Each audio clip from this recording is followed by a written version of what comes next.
सुट्टी असल्यामुळं आज वेळानं उठलेलो.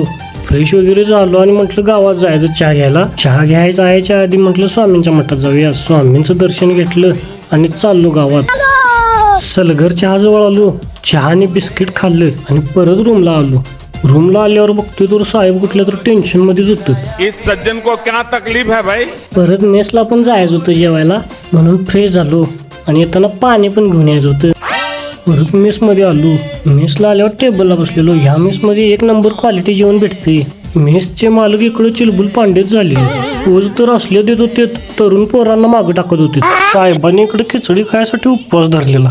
अक्षय भाऊ तर इकडे सुहासच्या खिशातले पैसे चोरायचे नादात होतं. सुहास तर नुसतं पाणी आणायसाठी पण वाटण्या घालत असते. पाणी आणाय गावात गेला. गावातनं पाणी घेऊन आलो. सुट्टी असल्यामुळे जरा दुपारचं झोपलो. अनिल भाऊ तरी आज लय खुश होतो, कारण त्यांच्या मुलग्याचा आज वाढदिवस होता. बर्थडे बॉय आज कामातच बिझी होता. इकडं वाढदिवसाची तयारी केली.